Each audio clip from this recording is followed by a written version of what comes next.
What is your profession?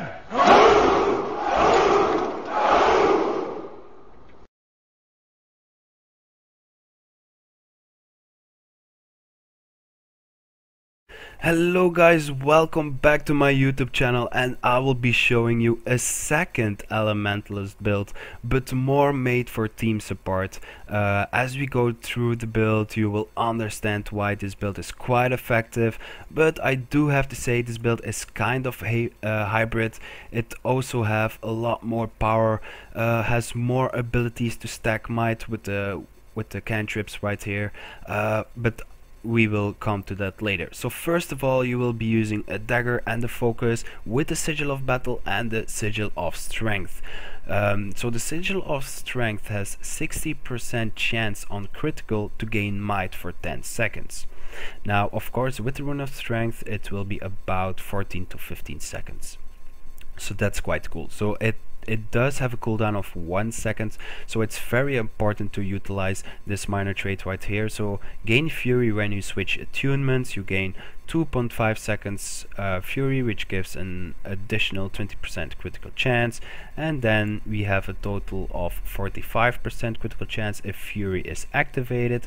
So if I change now, I gain fury, it's 45% critical chance. So that's the time. You only get 2.5 seconds to actually gain or proc this sigil right here. So if you don't really like this kind of ID, you can always change this sigil of strength for a sigil of doom, which is equally good, because I will be showing you how effective this build is. And also with the might stacking, like I explained in the previous Elementalist video, the more might you have, the more condition damage and power you have. So might is not only for power, it's also for condition damage. That's a lot of people doesn't know that. They only think might is for power, but it's also for condition damage. That's the reason why a lot of engineers and necros are also using the rune of strength and experimenting around to stack might to gain more condition damage. So basically you can still change this one for the sigil of doom right here to inflict 6 seconds poison with a cooldown of 9 seconds. Now do know, if you're new to Elementalist, you know we can't switch weapons. I mean, that's the only weapon set we have.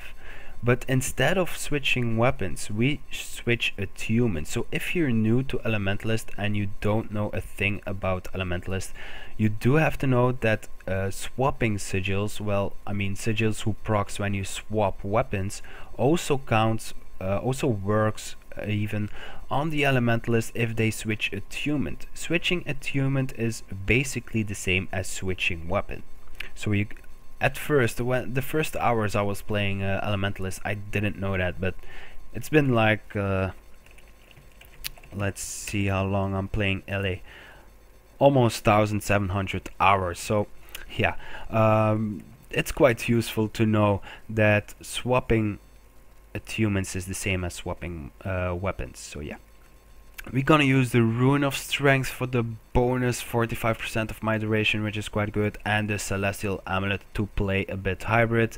Like I said before, the amulet does offer a good amount of condition damage, because like I just said, the more might you gain, the more condition damage you gain as well. And we got two sources of conditions on the Elementalist, and that's the burning condition, but also the bleeding from the earth attacks. But if you use the sigil of doom instead of the sigil of strength, which is equally good, like I just said, the poison effect will also increase with the condition damage. So for the build, we're gonna be using 4 in fire, 2 in earth, 2 in water, 6 in arcana. Now I see a lot of people looking at this right now, because this isn't a meta build. It's not, but it's, in my opinion, it should be, because with this build I'm capable of winning all 1 versus 1 versus classes who at least use one projectile weapon. Like I can beat the handbow, I can beat a thief if he uses short bow, or even the condition thief, because I have a lot of condition cleanses, not because of the water, but because through my utilities right here and the earth 4 right here, but I'm gonna explain that later. So basically, yeah, this build is very good to 1v1 situations versus class with projectiles.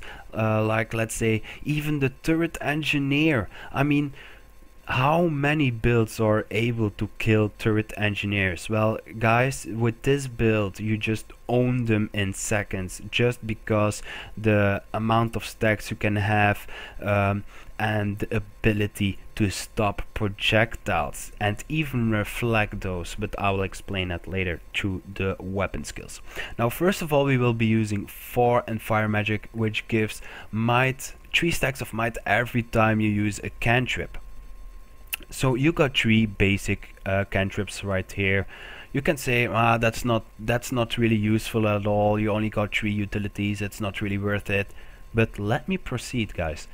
You got 8 and fire magic, which gives cleansing fire for free. It cures 3 conditions and burn foes. It's exactly the same as this one, only this is the passive utility right here. And as you know, if the passive one procs, the active one won't go on cooldown. You can still use the active one right after or on the moment you want. So basically we got 4 cantrips just now, but let me go to earth now. So we're gonna use 3 in earth, which gives earth armor of earth, which is exactly the same as this one. So basically we got 5 utilities, aka 15 stacks of might for free by just playing, just defending the home point, or just joining in on the team fight. It's a pretty good build. I mean, you can just stack. If I go, let's say if I go in the average team fight and I play like I should be playing, then I have 25 stacks of might in 3 seconds. Now, I'm not saying I can keep those stacks the whole match, but I am able to constantly stay above 20 stacks of might when it comes to team fights. The whole team fight I will be above 20 stacks of might. So this build is only not a team support, it also offers a lot of single target focus DPS, so you don't need to worry. It's not a boring build, it's not like a Guardian, you just have to keep your teammates alive. No, with this build you can do both. Not through the trades, but basically through the weapon skills to keep your teammates alive, but I will show you that later. So we're gonna use 3 and water magic as well with the cantrip mastery to reduce the cooldown of cantrips. So basically what you need to know about this trait right here, it doesn't only count for the active one, but it also counts for the passive one. So like here you can see it's 60 seconds cooldown, this trait, and this trait has a 32 seconds cooldown. If I change this one to another trait, you can see it's 75 and 40 seconds cooldown. So it's not like those 2 traits have a trait only cooldown, it's a major cantrip cooldown across the whole character. So that's why we're going to use cantrip mastery to have the utmost offensively about the stacks of might. Now for the 6 in Arcana we're gonna be using 2, 8 and 11. That's the basic setup for almost every Elementalist. I mean the Dagger Elementalist, Dagger even is using the same traits, so it's still the same traits, 2, 8 and 11. So basically, why is this build even good? I mean, I see a lot of people thinking, first of all, Dagger Focus isn't used that often anymore. It was used when the Fresh Air build was kind of a meta, but since the April patch, a lot more bunkerish teams are playing in the team arena, so it makes it harder for the fresh air LAs to even kill the enemies. So basically, this build offers both sides. It can bunker and support the team a bit, but it can also deal a great amount of damage. And it can also bunker a point, but I would suggest using this Illy with this particular build to bunk a home point. That would be actually quite a waste, because this Illy should be in the team fights. Now anyway, let's proceed to the utilities. You will be using the Signet of Restoration, of course, the Lightning Flash, the Armor of Earth, and the Cleansing Ire with the Glyph of Elementals. It's exactly the same as the Dagger Elementalist build I've showed you in the previous video. But the only difference is the weapons because of the offhand focus. So let's check the attacks right now. So you got Flame Wall right here. It's actually the same fire field from the burning speed. Like if I do burning speed, you got this fire field right here. It's a fire field, so you can blast it as well. But this one is exactly the same. The only difference is you can just move it around. You can just choose wherever you want to have it. So yeah, that's pretty cool. Now the coolest thing about this build, well, one of the coolest things, is the fire shield right here. Fire shield is an aura, and it grants you might every second you get attacked if you envelop yourself with this one right here. The attacker will also gain burning damage for 1.25 seconds. So it's quite good if you have already a lot of stacks of might and you put this up, you gain more might even, and the attacker will get burned. So the more might you have, the more condition damage you have, so also the burning gonna quite hit a lot. So for this skill right here, it's not the only aura you have, well, it's the only kind of aura you have, but basically you can have this one twice. So if you're gonna use the flame wall right here, the fire field, you have to know if you leap through it, no matter what class you are, a mesmer, a warrior, or a guardian, like almost every class can use a leap and gain this fire shield as well. So basically what we're gonna do is I'm gonna show you how to gain this fire shield for a second time, but you need to do a combo. So basically we're gonna put this fire field right here, we're gonna use earth tree, we're gonna press twice to leap through it, and you got the fire shield as you can see. So basically it's still the same as the Dagger Elementalist. You still have to do the same combo to gain this aura, so there isn't much of a difference. Now in the water skills we're gonna check the offhand right here. It's Freezing Gust and Cornet. Well, Freezing Gust is quite amazing if an enemy, or let's say an enemy thief or mesmer, is running away from you and you want to chill them down. Well, the range is 900, so it's pretty long as you can see, and he's chilled for 3.5 seconds, so it's pretty cool. Afterwards I use the Cornet right here to daze the certain target from afar. So first of all I chill them and then I daze them. If you chill a certain enemy, or if you got chilled yourself, you do have to know the cooldowns will take a lot of more time until they're done. You will notice that if you get chilled, you see the cooldown timer goes a bit slower, so that's actually a pretty good skill. Now for the Cornet, as you can see, I can stand right here and I can just daze the target for 2 whole seconds. So that's actually perfect as a team support. If you're in the team fight and you call out the target, you can use this skill right here to daze the target for 2 whole seconds. And if there are like 4 other enemies in that small little radius right there, the radius should be 120.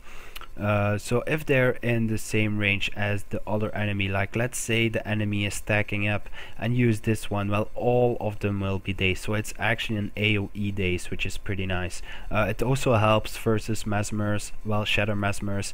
If they just put out another shatter illusion, if you use this daze, also the clones will be dazed for 2 seconds, so that's pretty cool. Now the most important skill about this whole build is turnaround, the swirling winds.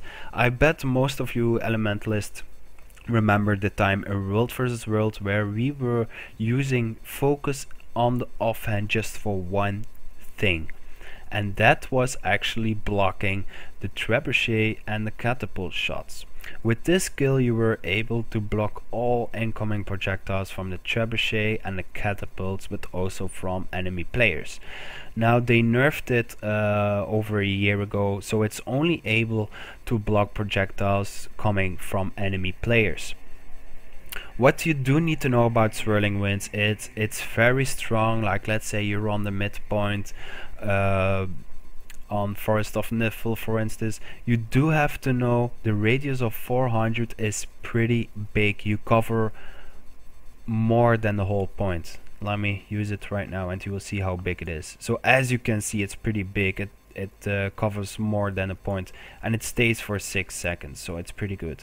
It not only blocks projectiles for players who are attacking me from afar, it also blocks projectiles if the enemy is next to me. If the enemy is inside the swirling winds as well, it will block the projectiles as well. It destroys all projectiles coming out or in the swirling winds. So as long you stay in the swirling winds, there won't be even one projectile able to hit you. So that's very good if you're fighting a turret engineer, because those turrets won't be able to hit you, but you will be able to fully focus on the engineer. So as long as the turret engineer doesn't leave the swirling winds, he will be in an awkward situation, because with your stacks of might root utilities and the might stacking capabilities, you will be able to take out the turret engineer fast. Even if he uses cleric amulet, he will be taken down pretty fast. Now the second CC you got here is Gale. I love Gale, to be honest. It's also a 2-second knockdown and the range is 900. So yet again, if you want to focus on a certain target, if your team leader in Team Arena is calling a target and you're gonna focus on them in 3 seconds or something, you can call out you're gonna knock down, but you need to be sure the target doesn't have stability on him. And if you miss this one, you can still go to the cornet and still uses the 2-second daze. So if he dodges the first one, you can always switch back to water and use the cornet to daze him.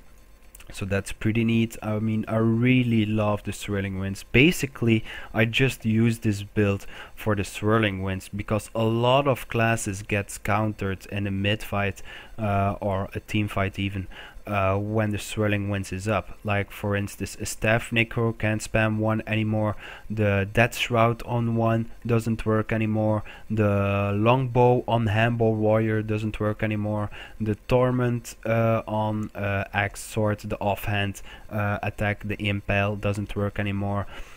So the scepter from the DPS guards doesn't work anymore. I mean, a lot of projectiles getting blocked. You do have to know, like let's say you're fighting a great sword guardian, their whirling attack, which is great sword 3, and the other one great sword 5 to pull the enemies. You do have to know those attacks are projectiles as well. So basically, if they are using it in swirling winds, those projectiles coming from the great sword will just be destroyed. So basically you won't even get hit. So that's pretty neat as well. So you counter a lot of builds, you counter a lot of classes, and you counter a lot of enemies, which gives the opportunity to give your team the upper hand. So but you really need to call this out for the team so they know it, so they can focus on a target, and you can continue using this one to focus on the cold target. So yeah, that's pretty good. Now for the earth, it's still the same as Dagger right here. but I really like Earth 4 and 5. That is the one of the best bunker weapon skills I've ever saw before. I mean, that's just, I'm not gonna say it's overpowered, but man, that's basically the whole reason I'm using Dagger Focus as well, together with the Whirling Winds. So what does Earth 4 does? Magnetic Wave.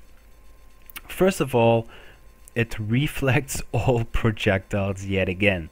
So if you're using it, you won't see a shield around you. Do not forget that. So you don't see anything visual, but you will see it in your boon bar. So you gotta check it out. So if I'm gonna activate it right now, you see nothing of animation around you, but it was active right here. So the reflection duration is 3 seconds, and you don't have to stand still or anything. You can just keep attacking, keep bursting, keep switching attunements.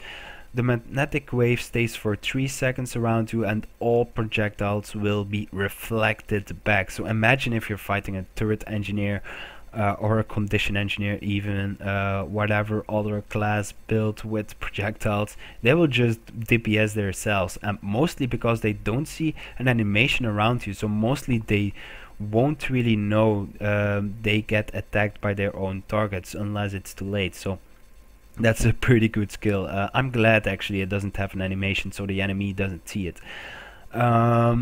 So it also, like I said, it reflects projectiles, but it also removes up to 3 conditions. So basically it's another cleansing fire which also cures 3 conditions. This one does exactly the same. It doesn't say it in the description, but it does say it in the text. So damage foes, cure 3 of your conditions, and reflect projectiles with a magnetic surge. So basically this is again a free condition remover. I mean, come on, how strong can this build be? I mean, you got loads of condition remover on this build, and you got loads of power, you got loads of team support. Seriously, I play this build way more often than the Dagger one. I would, to be honest, I would only play Dagger if I feel like showing off my incinerator more, but if I want to be useful for the team, I switch to Dagger Focus. That's absolutely my favorite. Now for the Earth 5, that's another very overpowered skill.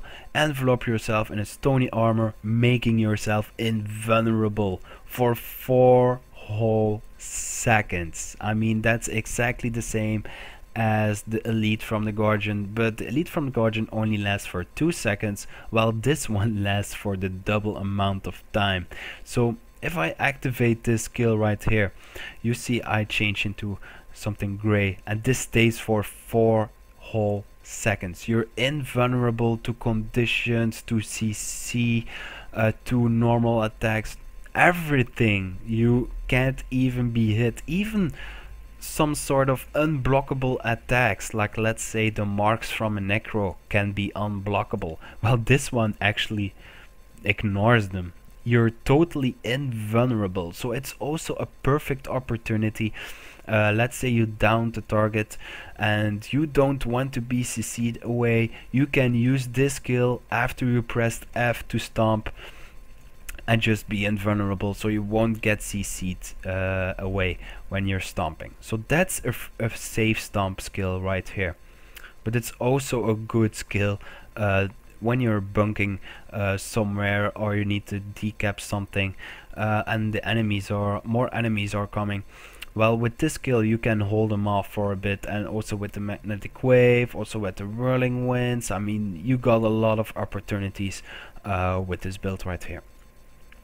So basically guys, I'm not gonna show you any gameplay of this in this video, but I will make a separate gameplay video of this build just to show how awesome this build is. So you don't need to worry. In a few days I will just post or upload even a gameplay video with this exact build, and you will see why I love it. It can be useful in team fights. It's one of the strongest 1 versus 1 builds. because not many European players are playing Dagger Focus in the first place. And I think I'm one of the only one to say in European server I'm using this kind of trade build and focusing on stacking might on the same time. So basically enemy players don't really know how to take care of this build. Now there is one thing you need to know. You kinda need to be aware of Dagger pistol thieves. I've done duels like a few days ago versus all classes and builds with this build, and the only thing that is able to kill me quite fast is a very experienced Dagger pistol thief. Like an average Dagger pistol thief won't be able to kill me. He will die because of conditions or whatever. But a very experienced Dagger pistol thief will be able to kill me. But like, let's say a sword Dagger thief won't be able to kill me. Condi engineer, it really depends on their skill level. But like turret engineers, well, 90% of the time I'm able to kill them before any support is coming for the enemies. So yeah, this build is very awesome, guys. I suggest you to use or at least try this build. I will post the build in the description below. And just wait a few days until I made my gameplay video so you can check out some gameplay, or just take this build for yourself and just go for a spin in a hot join or solo arena, and you will see why this build is very effective alone or and team fights. So guys, I'm gonna leave you now. Thanks for watching. I really hope you enjoyed this video, and I really hope you're gonna enjoy this build as well as much as I do. If you got any questions whatsoever, just ask on this video right here, or if you want to contact me in game, just send in-game mail to terrasquad.2349 and I will answer to you as soon as possible, because I'm online every day, so you don't need to worry, you don't need to wait long. Mostly I answer mails like in the same minute they got delivered. So yeah, this was the build. This was the Dagger Focus DPS / hybrid build for the Elementalist. Now thanks guys for watching, and I will see you guys later. Bye.